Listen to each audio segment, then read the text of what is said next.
မင်္ဂလာပါရှင် ADT Training Center မှာပြန်လည်ကြိုဆိုလိုက်ပါတယ်ရှင်အခုကျွန်မ sharing လုပ်ပေးမယ်သင်ခန်းစာလေးကတော့အိမ်ဆဲမှာဘေးအနေဖြင့်ပါဝင်တဲ့ gossip လေးကြောင်းပဲဖြစ်ပါတယ်အဲ့တော့ဒီ sharing လုပ်သွားပေးမယ်အကြောင်းအရာတွေထဲမှာဆိုရင် gossip ဆိုတာကဘာလဲ gossip ကိုအိမ်ဆဲမှာဘယ်လိုနေရာတွေမှာအသုံးပြုရတာလဲဆိုတဲ့ဟာကိုကျမတို့ example လေးဒီနဲ့ရှင်းလင်းပြသွားမှာဖြစ်ပါတယ်ရှင်အဲ့တော့ gossip ဆိုတာ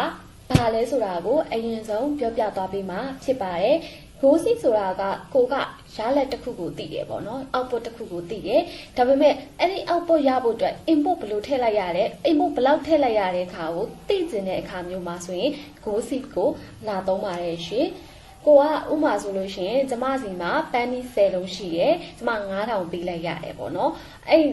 9000ပေးလိုက်ရတာကိုကျမသိတယ်10လုံးရှိတာကိုလည်းကျမသိတယ်အဲ့တော့ကျမရဲ့ပန်းနီးတစ်လုံးရဲ့တန်ဖိုးကဘယ်လောက်လဲဆိုတာကိုသိချင်တဲ့အခါမျိုးကြရင် gossip ကိုလာသုံးပါတယ်ရှင်အဲ့ဒါကတော့ gossip ကတော့ကိုယ့်ရဲ့ output ကိုသိထားတယ်ဒါပေမဲ့ input ကိုဘယ်လောက်ထည့်ရလဲဆိုတာကိုတွက်ချက်ပေးတာပဲဖြစ်ပါတယ်ရှင်အဲ့ဒါကတော့ gossip ကဘာလဲဆိုလို့ရှိရင် gossip ကနောက်ပြန်အလုပ်လုပ်တယ်လို့ပဲပြောရမှာပေါ့နော်ကျမတို့သိထားတဲ့ output ကျမတို့လက်ထဲမှာကင်ထားတဲ့အရာတစ်ခုရှိတယ်အဲ့ဒီအရာအရာဖို့အတွက်ဘာလုပ်ရလဲဆိုတာကိုတော့ gossip ကနေပြီးတော့မှတွက်ချက်ပေးတာဖြစ်ပါတယ်ရှင်ဟုတ်ကဲ့ပါရှင်ကျမတို့ example လေးနဲ့ gossip လေးကိုတွက်ချက်လိုက်ရပါတော့ဟုတ်ကဲ့ကျမ example နေဖြစ်ပြောရမယ်ဆိုရင်ကျမကချင်းငွေတစ်ခုကိုရယူထားတဲ့စူပါစုပေါ့နော်ကျမကချင်းငွေကို10နှစ်တက်တန်းနဲ့ပြန်ဆက်ရမယ်ကျမရဲ့10နှစ်တက်တန်းနဲ့ပြန်ဆက်တဲ့ပုံစံကတစ်လချင်းစီမန်ပိုင်းမန်ပေးဆက်ရမှာဖြစ်ပါရဲ့ရှင်အဲ့တော့ကျမကယူထားတဲ့အမောက်ကတော့ဟောဒီမှာကျမဖော်ပြထားပါရဲ့ရှင်တန်း1400ကိုယူထားတယ်ပေါ့နော်အဲ့တန်း1400အပေါ်မှာကျမကလာပေါင်း120ပြန်ပြီးတော့အချိန်အတွက်နဲ့ဆိုရင်အချိန်ပေါင်း120ပြန်လည်ပေးဆက်ရမှာဖြစ်ပါအဲ့ဒီအချိန်ပေါင်း120မှာတစ်လကိုကျမက185သိန်းပြန်လည်ပေးဆက်ရမှာဖြစ်ပါတယ်ဒါကကျမပြန်လည်ပေးဆက်ရမယ် monthly amount ကလေးကိုဖော်ပြထားပေးခြင်းဖြစ်ပါတယ်ကျမကတစ်လကို185သိန်းပြန်လည်ပေးဆက်ရမယ်တန်း1400ယူထားတယ်လာပေါင်းကို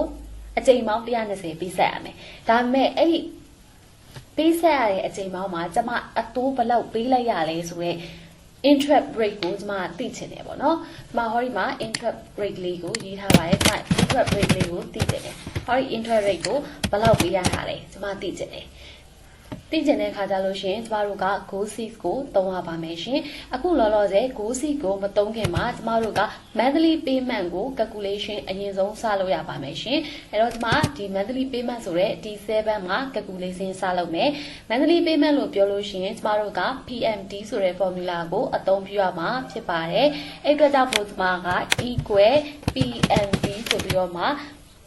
ရေးလိုက်ပါတယ်တက်ခုံလိုက်ပါတယ် range ဆိုတာကအတိုးနှုန်းကိုပြောပါတယ်ကျမတို့ကအဲ့အတိုးနှုန်းကိုမသိသေးဘူးမသိတဲ့အတွက်ကြောင့်သိချင်တာသိချင်တဲ့အတွက်ကြောင့်မို့ကျမကအခုလောလောဆယ်မှာဒီအတိုးနှုန်းကိုကျမ balance အနေဖြစ်ပဲဒီစစ်မှာထားခဲ့ပါမယ်ရှင်အဲ့အတိုးနှုန်းကကျမတို့ကတစ်နှစ်စာအတိုးနှုန်းဖြစ်တယ်ပေါ့နော်ကျမတို့ကတစ်လစာအတိုးနှုန်းကိုပြန်လည်တွက်ထုတ်ရမှာဖြစ်တဲ့အတွက်ကြောင့်မလို့ကျမကအဲ့ဒီဒီစစ်ဆိုတဲ့ interest rate ရှိရဲ့10ကို7နဲ့စားပါမယ်ရှင်ဒါဆိုရင်တစ်လစာရမှာပေါ့နော်ပြီးတော့ amber ဆိုတာအကျိန်အရေးအတွက်ပေါ့ကျမတို့ဘယ်လောက်အကျိန်အရေးအတွက်ပေးဆက်ရမလဲဆိုတာကိုသိကျင်တယ်ပေါ့နော်သိကျင်တဲ့အတွက်ကြောင့်မလို့ amber က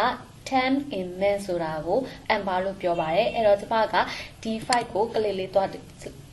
နိုင်ပါမယ်ဘာလို့လဲဆိုတော့120က D5 မှာရှိပါတယ် PV ဆိုတာကကျမတို့ပေး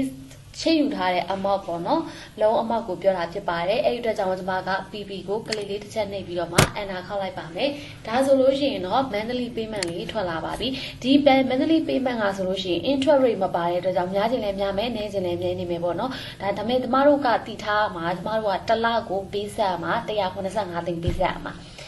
ကျမကဒီမှာ formula ပဲလိုချင်တာ formula ကိုပဲကျမကcalculate လုပ်ထားတာပေါ့နော်ဒီ amount ကိုကျမမစဉ်းစားဘူး amount ကိုကျမgossip မှာတွားပြီးတော့မှပြုပြင်ပြောင်းလဲမှုတွေပြုလုပ်မှာဖြစ်ပါတယ်အဲ့တော့ကျမ monthly payment ရဲ့ formula တွက်ထားတယ် PMD formula တွက်ထားတယ်ဒီ7ကို selection ပေးခဲ့မယ်ပြီးတော့လို့ရှိရင်တော့ gossip လေးကိုတွားပြီးတော့ click နေမယ်ပေါ့ data tab ထဲမှာကျမတို့ focus ဆိုတာလေး focus group လေးရှိရယ် focus group မှာ what is analyst ဆိုတာရှိပါရဲ့ရှင်အဲ့ဒီဘေးနာက down arrow လေးကို click နှိပ်ပြီးတော့ gossip လေးကိုကျမတို့ click နှိပ်ပါမယ်အခုလောလောဆယ်ကျမတို့ set ကော set ဆဲနေရာမှာ ဒီ7ရောက်နေပါပြီရှင် to value နေရာမှာကကျမတို့တစ်လပြန်လည်ပေးစားရမယ်အမောက်ကိုရေးရမှာဖြစ်ပါတယ်အဲ့တော့ကျမကတစ်လကို185သိန်းပြန်လည်ပေးဆက်ရမှာဖြစ်တဲ့အတွက်ကြောင့်မလို့ minus နဲ့185သိန်းဆိုပြီးတော့မှရေးလိုက်ပါမယ်ရှင်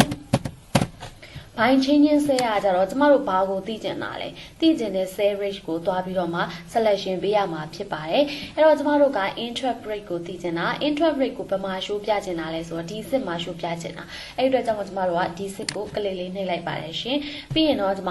okay လေးနှိပ်လိုက်ပါမယ်ရှင်ဒါဆိုလို့ရှိရင်တော့6စီကနေပြီးတော့ auto တွက်ထပ်ပြီးတော့မှကျမတို့ရဲ့အတိုးနှုန်းကို interest rate လေးကိုတွက်ပြသွားတာဖြစ်ပါတယ်ကျမတို့က 8.69 နဲ့ percentage နဲ့ကျမတို့ပေးဆက်ရမှာဖြစ်ပါတယ်တစ်နှစ်ကို 8.69 ပေးရတယ်ပေါ့နော်ဟုတ်ကဲ့ပါရှင်ဒါကတော့ကျမက6စီလေးကိုအသုံးပြုပြီးတော့မှinterest rate လေးကိုတွက်ပြသွားတာဖြစ်ပါတယ်ရှင်ဒီ sharing လေးကိုလူကြီးမင်းတို့အားလုံးပဲနှစ်သက်မယ်လို့ကျမမျှော်လင့်ပါတယ်ရှင်အကယ်၍ဒီကိုစီအကြောင်းလေးနဲ့ပတ်သက်ပြီးတော့မှမေးမြန်းချင်တာများရှိတယ်ဒါမှမဟုတ်တခြားတော့ exam နဲ့ပတ်သက်ပြီးတော့မေးမြန်းချင်တာများရှိရဲဆိုလို့ရှိရင်တော့ကျမရဲ့ ATT Training Center Facebook Page Messenger မှာလာရောက်ပြီးတော့မေးမြန်းနိုင်တယ်လို့ဒီဗီဒီယိုရဲ့ comment အောက်မှာလည်းမေးမြန်းနိုင်ပါတယ်ရှင်ကျမအသက်နိုင်ဆုံးပြန်လည်ဖြေကြားသွားပေးပါမယ်ရှင်တကယ်လို့သိချင်တဲ့အကြောင်းအရာလေးတွေရှိရဲဆိုလို့ရှိရင်လည်း comment လေးမှာမေးမြန်းသွားနိုင်ပါတယ်ရှင်အားလုံးပဲဗီဒီယိုလေးကိုအဆုံးထိကြည့်ရှုပေးတဲ့အတွက်ကြောင့်မလို့အထူးပဲကျေးဇူးတင်ရှိပါတယ်ရှင်